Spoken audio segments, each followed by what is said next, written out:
नमस्ते मेरे मोटर प्रेमियों। बढ़िया तैयार रहें क्योंकि हम फार्मूला 1 के इतिहास की सबसे लंबी मौसम में प्रवेश कर रहे हैं, जिसमें अभूतपूर्व 20 रेसेज शामिल हैं। हम 2 मार्च को बहरीन में एक जल्दी उठने वाले पक्षी की शुरुआत कर रहे हैं जो 1982 के बाद से नहीं देखा गया है। यह सब रमज़ान कैलेंडर के कारण हो रहा है। जापान अपनी रेस गियर को सितंबर से अप्रैल में बदल रहा है, जबकि चीन 2019 के बाद की एक छुट्टी के बाद कैलेंडर में वापसी कर रहा है। 3 मई को इमोला रेस पर सभी नजरें होंगी, जो यूरोपीय दोपहर की शुरुआत के लिए स्लॉट किया गया है। बेल्जियम ग्रांड प्री पर टाइटनों का टकराव उम्मीद है, जो पेरिस ओलंपिक के ओपनिंग वीकेंड के साथ मेल खाएगा। क्या मैक्स वर्स्टापेन और रेड बुल रेसिंग अपनी शासनकाल जारी रखेंगे, या हम ट्रैकों के नए राजा को देखेंगे? दर्शकों का एक और हाई ऑक्टेन मौसम देख के लिए तत्पर होने की उम्मीद। अपने इंजन चालू रखें। लोगोस हाइकमोर्ट्सली आपका विश्वसनीय एंजो। और have a macet with straight Wintudna or Brisanden. बिल्कुल सही कहा है विलियम। याद रखें दोस्तों, हम हर एक दिन FF1 के लिए जज्बा बट चैनल पर हैं। सदस्यता लेना और नोटिफिकेशन बेल को दबाना न भूलें, ताकि आप हमारे साथ से तेज रफ्तार में रह सकें। अब मेरे दोस्तों, पूरी गति से आगे बढ़ें।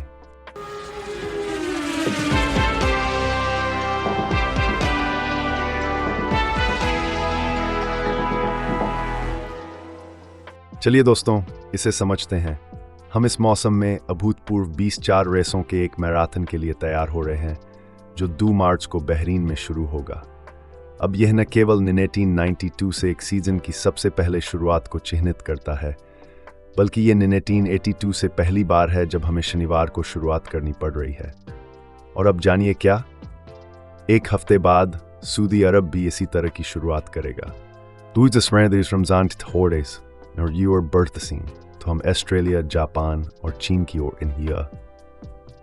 Ab Hypervoering hit i måla, belly the gavi time res I måla med I tudest in desk in hi hår. These who chamsk to hang, then is and shoot and promok kelia og shitosis takray like kebachai lajate. बिल्कुल। यहाँ तक कि इस record breaking 20 race season के साथ championship ने ले मांस के 24 घंटे, फुटबॉल यूरोपियन चैंपियनशिप और विंबलडन टेनिस फाइनल्स के साथ टकराव से बचने में कामयाब रहा है। एकमात्र महत्वपूर्ण टकराव बेल्जियम ग्रांड प्री के साथ होगा, जो दुर्भाग्य से पेरिस ओलंपिक के ओपनिंग वीकेंड के साथ मेल खाता है। ये बहुत ही चुनौतीपूर्ण है।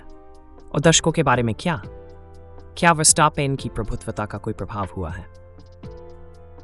ये निश्चित रूप से हुआ है, लेकिन आश्चर्यजनक रूप से संयुक्त राज्य अमेरिका में दर्शन संख्या मजबूत रही है।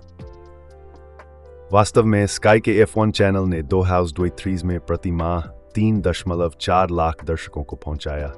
पिछले वर्ष की तुलना में 6% की हल्की गिरावट हुई।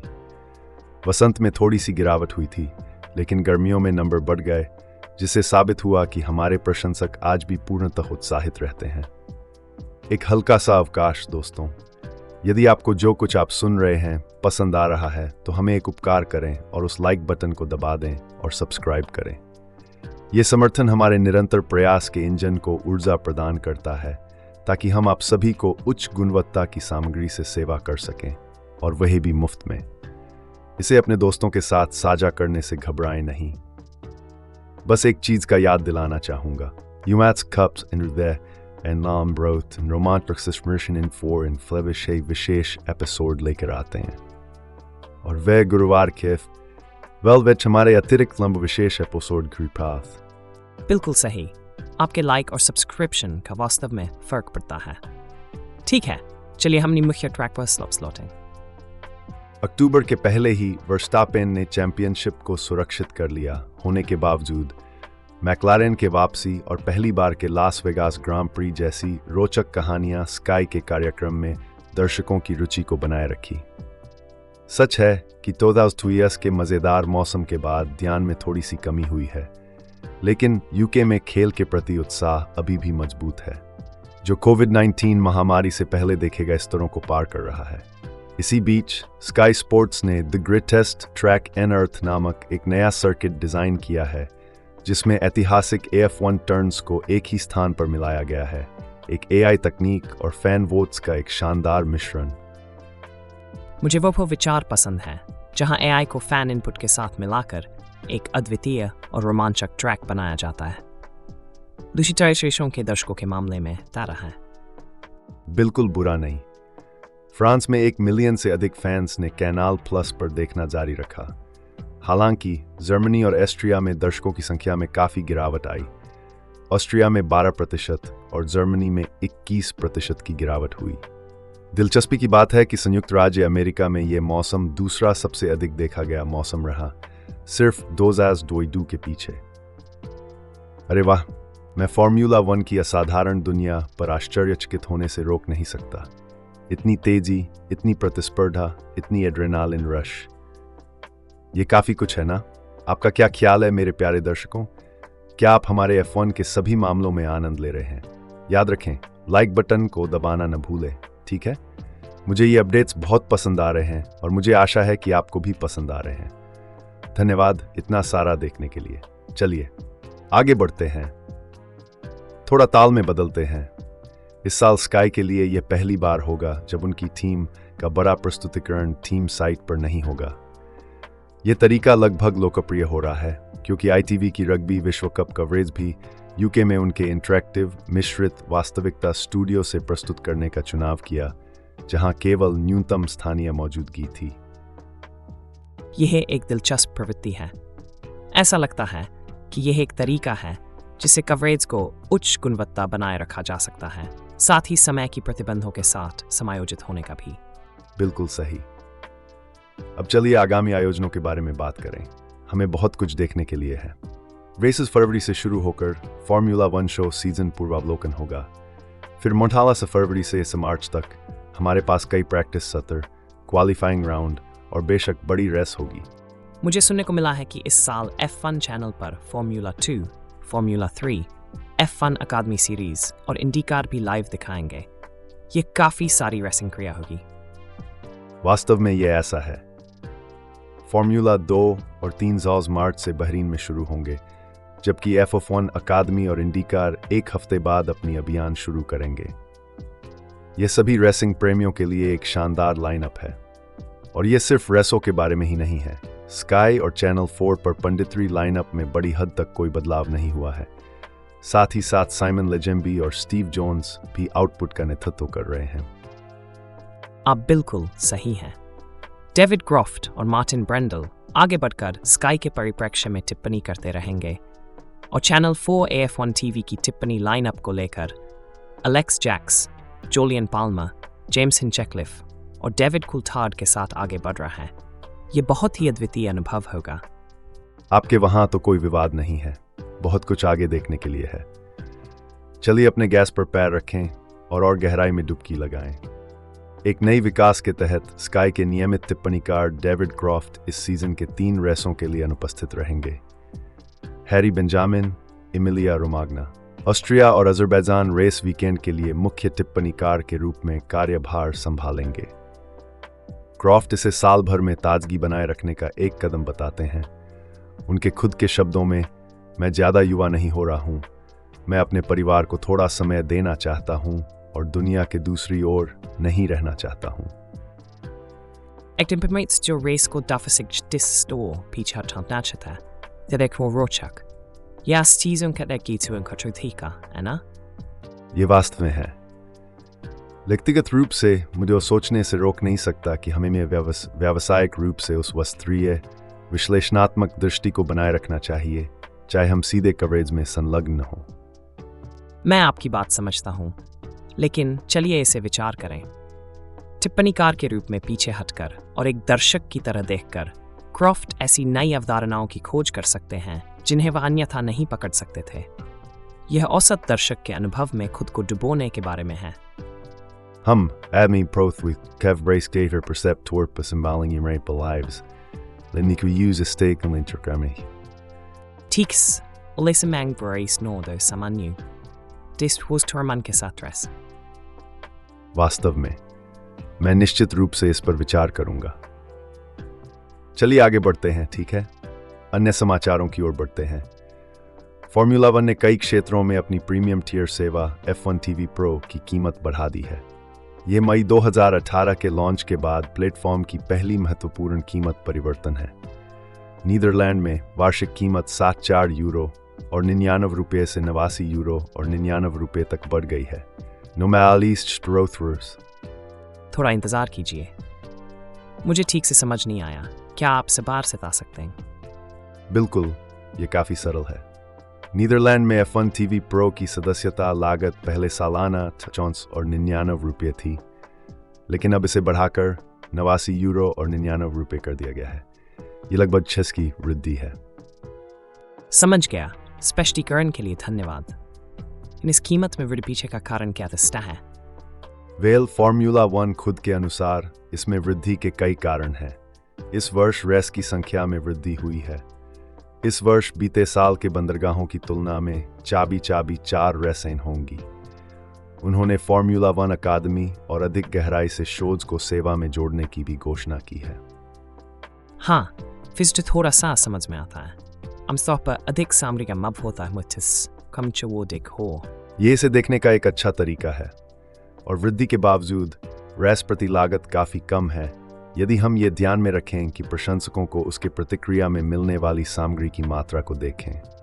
वास्तव में संभवतः सबसे महंगी F1 TV कीमत भी MotoGP के वीडियो पास की सबसे सस्ती कीमत से कम होगी, जो कि प्रशंसकों को विश्वव्यापी 999 यूरो और 99 सेंट का खर्च करती है।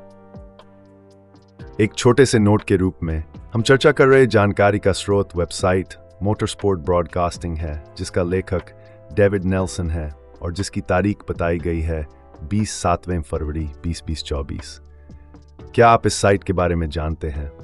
हालांकि मैं इस साइट का नियमित उपयोग नहीं करता, लेकिन यह फॉर्मूला वन समुदाय के बीच में प्रसिद्ध है। लेकिन हमेशा की तरह तथ्यों की पुष्टि करने के लिए कई और विश्वसनीय स्रोतों से पुष्टि करना महत्वपूर्ण है। बिल्कुल मान्य तर्क है। अब क्या हम आगे बढ़ें? पॉडकास्टिंग की दुनिया में खुदाई करते हुए ग्रेग जेम्स, बेटी ग्लोवर और क्रिस्टियन ह्यूगिल द्वारा प्रबंधित the fast and curious podcast एक और वर्ष के लिए फॉर्मूला वन में अद्वितीय अंदाज में अंदरूनी दृष्टिकोण प्रदान करने के लिए वापस आ रहा है। 2033 के दौरान उन्होंने मैक्लारेन के सितारों लैंडो नॉरिस और ऑस्कर पिएस्ट्री के साथ 7 बार ड्राइवर्स चैंपियन ल्यूइस हैमिल्टन सहित विभिन्न प्रमुख मेहमानों को मेजबानी की। ये बहुत ही प्रभावशाली मेहमान फॉरेस्टी ओपाइन। वास्तव में ये है। ह्यूगिल ने बताया कि उनका उद्देश्य एक ऐसा पॉडकास्ट बनाना था जो पहले से मौजूद नहीं था, जिसमें खेल की हास्यकता और उसकी स्वाभाविक मूर्खता पर ध्यान केंद्रित हो। उन्हें एक समुदाय बनाना था और लोगों को साथ लाने का इरादा था। संगीत बमाडेक्सनसी। वास्तव में उन्होंने पहले ही बांग के साथ 2024 की शुरुआत की है, जिसमें Williams drivers, triple F1 drivers champion sir Jackie Stewart, Toto Wolff, George Russell और करुण चंदोक के साथ रात का खाना भी था। लगता है कि 2024 पॉडकास्ट के लिए यह एक और रोमांचक वर्ष बना है। इसके अलावा ह्यूगिल का दूसरा पॉडकास्ट F1 एक्सप्लेन्स वापस आ रहा है। ह्यूगिल केटी ऑसबोर्न के साथ प्रस्तुति करते हैं, जो नए दर्शकों को F1 की जटिलताओं को स्पष्ट करने का लक्ष्य रखते हैं। ये सब केवल खेल को और पहुंचने योग्य बनाने के बारे में है। विलियम, यह हमेशा साथ हुई है। जितने अधिक लोग खेल को समझेंगे, उनकी उसके प्रति सराहना भी बढ़ेगी। पहुंचने योग्यता की बात करते हुए BBC radio 5 live sports extra पर 2024 बहरीन ग्राम प्री का विस्तृत आवृत्ति होगी। उनके पास प्रैक्टिस 1, प्रैक्टिस 2 और प्रैक्टिस 3 क्वालिफाइंग और खुद रेस का पूरा कार्यक्रम प्रसारण के लिए तैयार है। यूके में फॉर्मूला 1 प्रेमी लोगों को विकल्पों की बहार होगी। ऐसी समय हम हट अच्छा है। यह रेस इस रोमांचक सी फैंस तक पहुंचने में मदद करेगी। सहमत हूं विलियम। यह खेल की बढ़ती हुई प्रसिद्धि का सबूत है। मोटर रेसिंग दुनिया में पॉडकास्टिंग के उभरते हुए में रुचिकर है ना? युगोव द्वारा हाल ही में किए गए एक विश्लेषण में दिखाया गया है कि पॉडकास्ट 12 से आयु समूह के बीच सबसे लोकप्रिय है। जो बिल्कुल वही आयु समूह है जिसे F-Stage drive to survive series के कारण आकर्षित कर रहा है। बेशक, ये युवा पीढ़ी का संपर्क स्थापित करने से एक शक्तिशाली माध्यम है। बिल्कुल सही। और हम इसे देख सकते हैं स्काई स्पोर्ट्स के आंतरिक F पॉडकास्ट के वापसी के साथ, जिसका मैट बेकर द्वारा प्रमुखता की जाती है, जिसमें उनकी F टीम और उससे परे के मेहमान शामिल होते हैं। BBC का post race output chequered flag भी वापस आ रहा है। हाँ, BBC से कुछ नया भी है क्या? हाँ, उन्होंने एक अलग स्वतंत्र 8 भाग पॉडकास्ट श्रृंखला भी शुरू की है। अभिनेता जोसेफ फाइन्स द्वारा व्याख्यानित इस श्रृंखला का नाम F1 बैक एट बेस है, जो फैंस को मर्सिडीज और विलियम्स टीम के पीछे की कहानी लेकर जाती है, जो पिछले साल के सीजन के अंत में अबू धाबी से शुरू होती है, F सीजन के माध्यम से और F-Stage टेस्टिंग के लाइट्स आउट तक। तो ये सब फैंस को खेल के बारे में इस गहरी समझ प्रदान करने के बारे में है। ठीक है। नई प्रयासों के मामले में द्रेस मीडिया ने अपने WTF1 ब्रांड को दूसरे संयुक्त वर्ष के लिए पूरी तरह से बदलने का फैसला किया है। सामग्री निर्माता एम्बर जोन्स और हेडन गुलिस ब्रांड का नेतृत्व करेंगे, जो मोटर रेसिंग के साथ जुड़ने के लिए नए और युवा फैंसों के लिए सही मंच बनाने का लक्ष्य रखेंगे। इवानी मिस नज़म टिम सिल्वे WTF1 प्रमुख का अनुसार ब्रांड फैंस की आवश्यकताओं को पूरा करने के लिए साहसिक नई नुसार और चैनल के विस्तार के लिए महत्वपूर्ण योजनाएं। इस वर्ष के इस तरह से अनुकूलन और विकास कर हुए देखना दिलचस्प होगा। सहमत। सभी F1 सामग्री उत्पादकों, चाहे वे प्रसारणकर्ता हों या पॉडकास्टर्स हों, के लिए चुनौती यह है कि वे फैंस को साल भर में जुड़े रखें। और जब सवाल हवा में लटक रहता है कि क्या कोई मैक्स वर्स्टापेन और रेड बुल को मुकाबला कर सकता है, या यदि डचमैन अपने चौथे ड्राइवर्स चैंपियनशिप को लगातार जीतेंगे, तो ये फार्मूला 1 की दुनिया में एक रोमांचकारी वर्ष होने का निश्चय है। हम इस फार्मूला 1 सामग्री के बहाव में सफलतापूर्वक आगे बढ़ते हैं। यह स्पष्ट है कि 2024 मोटर रेसिंग प्रेमियों के लिए एक अद्वितीय वर्ष होगा। पॉडकास्टों के प्रसारण और नए और पुनर्स्थापित मीडिया ब्रांडों के उदय के साथ हर किसी के लिए कुछ न कुछ है। अनुभवी फैन से उत्सुक नए आगंतुक तक F1 समुदाय में विस्तार हो रहा है। क्या आप सहमत? बिल्कुल, ऐसा लगता है कि फार्मूला 1 की दुनिया न केवल ट्रैक पर बल्कि उसके बाहर भी सभी दिशाओं में फैल रही है। जनसांख्यिकी विस्तार हो रही है और पहुंच गहरी हो रही है। इस समुदाय का हिस्सा होने का ये एक महान समय है। वास्तव में मीडिया प्लेटफॉर्मों का विकास खेल के प्रशंसकों को अभूतपूर्व पहुंच प्रदान कर रहा है। हालांकि टेलीविजन प्रसारण वैश्विक रूप से AF1 कवरेज की मूल आधारशिला बनती रहती है, डिजिटल और पॉडकास्ट प्लेटफॉर्मों की बढ़ती महत्वपूर्णता को अतिरिक्त बताना नामुमकिन नहीं है। वे बढ़ती हुई विविध दर्शकों की आवश्यकताओं को पूरा कर रहे हैं, अद्वितीय दर्शन प्रदान कर रहे हैं, और इस सीजन भर में वेस्टर्न और सूचित रखने में मदद कर रहे हैं। और अब ये सिर्फ रेस देखने के बारे में नहीं है, क्या है ना? ये खेल, रणनीतियों, व्यक्तित्वों और उस नाटक के समझने के बारे में है जो ट्रैक पर और उसके बाद दिखाई देता है। बिल्कुल सही। खेल को आकार देने वाली कथाएं और सत्ता के लिए लड़ाइयां न केवल ड्राइवर्स के बीच बल्कि टीमों के बीच भी फार्मूला 1 को इतना आकर्षक बनाती हैं। अब सवाल यह है, क्या किसी को वर्स्टापेन और रेड बुल के शासन का सामना करने की क्षमता है इस साल, या क्या हम देखेंगे कि डचमैन अपने चौथे सत्रांकित ड्राइवर्स चैंपियनशिप को सुरक्षित करते हैं? समय ही बताएगा। विलियम रिमाल्हा है तो कि अबर हमें सैनर के माध्यम से एक नज़र डालने का समय है। F1 के प्रशंसकों के मूड की जांच खालने दुनिया में क्या जूदी। ठीक है, तो हमारे पास यूजर नामक प्रिंगल लवर का एक टिप्पणी है जिसमें कहा गया है, उद्धरण करते हैं, मेटेशिट्स के पास 51% थाई मालिकों के साथ एक अनुबंध था जिसने उन्हें विभिन्न संचालन संबंधी निर्णय लेने की मुक्ति दी, जिसमें कार्यकारी निर्णयों को स्वतंत्रता से लेना शामिल था। यह समझौता उत्तरदायी व्यक्तियों को स्थानांतरित नहीं किया गया था। Istället steg Jogi Walkerminis Christian Hovner kan Nilemben gälla du step kind of did not. This map utterne समाप्त। अरे वाह, ऐसा लगता है कि रेड बुल में शक्ति गति के संबंध में थोड़ा उत्पात हो रहा है। ठीक है, और इस पर बहुत सारे विचार हैं। टैको लवर कहते हैं, उद्धरण करते हैं, क्या कोई बस एक निर्णय ले सकता है? सीजन शुरू होने वाला है और हमें एक शो की मांग है। अद्यापि उद्धरण समाप्त। जिस पर एक यूजर नामक मेगा फैन उत्तर देते हैं, उद्धरण करते हैं, लगता है किसी को निर्णय लेने से विशेष रूप से रोक लगी है। हे हॉर्नर बच सकता है अगर थाई उसे संरक्षित करें। अद्यापि उद्धरण समाप्त। हाँ बिल्कुल, कुछ और ध्यान दिलाने वाले टिप्पणियां हैं। एक यूजर नामक रेड बुल ड्रीमर कहता है, उद्धरण करता है, ये सब तो फिल्मी जरूर है, देखते हैं कौन जीतता है इस खेल का मुकाबला। और फिर एक यूजर नामक रेसिंग एंथुजियास्ट उत्तर देता है, उद्धरण करता है, यह एक अद्वितीय निर्णय होगा। रेड बुल के भविष्य के लिए यह बड़ा परीक्षण है। एक उपयोगकर्ता नामक प्रणय के अनुसार, एक थाई मालिक के बेटे के साथ एक रन इन हुआ था जिसमें उनकी स्पोर्ट्स कार ने हिट एंड रन की घटना को लेकर इसने उपयोगकर्ताओं के बीच एक बहस को उत्पन्न किया है। अरे वह मैं याद करता हूँ, उस समय वह काबो खिलचल मचाई दी थी। हाँ बिल्कुल। और प्रणय की टिप्पणी का जवाब देते हुए उपयोगकर्ता रिवर ने घटना के और विस्तृत विवरण साझा किए और बताया कि मालिक के बेटे ने देश छोड़कर आरोपों से बचने का तरीका अपनाया। वाह, ये तो सचमुच बड़ा हर्षण। इस विषय से हैंडस्केप में विचार फर्ज क्रिटेंसु ये तो नहीं। बिल्कुल। और कुछ टिप्पणियां हल्के, बाहरी और मजेदार भी थीं। अशिरोन ने पूछा कि क्या उसकी पत्नी थाईलैंड की यात्रा पर सुरक्षित रहेगी, जिसने सुरक्षा और यात्रा के बारे में एक जीवंत विनिमय को प्रेरित किया। इंटरनेट कभी भी उदास नहीं होता, मुझे लगता है इसीलिए हम इसे प्यार करते हैं। अपडेट के लिए धन्यवाद। ये एक और रोमांचक एपिसोड के साथ समाप्त होता है F1 के लिए जज्बा का। आज हमारे सभी सुनने वालों का आभार व्यक्त करना चाहता हूं।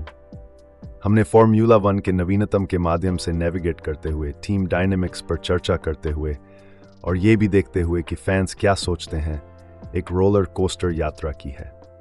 बिल्कुल, हमेशा आपके साथ चैट करना और हमारे सुनने वालों के साथ अपने विचार साझा करना एक बड़ी मजेदार बात होती है एंजो।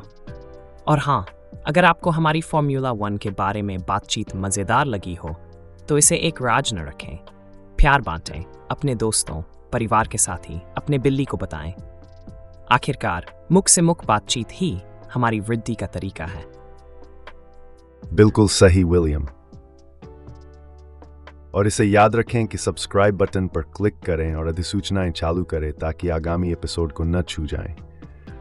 आपकी प्रतिक्रिया हमारे लिए अमूल्य है, इसलिए आप टिप्पणी या समीक्षा छोड़ने में स्वतंत्रता है। हम सब कान हैं। चिंता न करें, आपको और इंतजार नहीं करना पड़ेगा। हम यहाँ रोजाना हैं नवीनतम, सबसे बोल्ड और सबसे उत्कृष्ट दृष्टिकोणों को अपने वफार सुनने वालों के लिए विशेष रूप से प्रस्तुत करते हैं। जुड़े रहें। William, it's your arst cat, pray to a care towards at a grum muddon edit bear. And he's that care this and he will be snedges both dinner. और जैसा कि हम हमेशा कहते हैं, धीमे चलाना, सड़क पर अपनी नजर बनाए रखें। हमारे चैनल का सामग्री सोना है। अगली बार फिर मिलते हैं दोस्तों। They'll have him this Kutha Bride streak, F1 Jushlight stealing.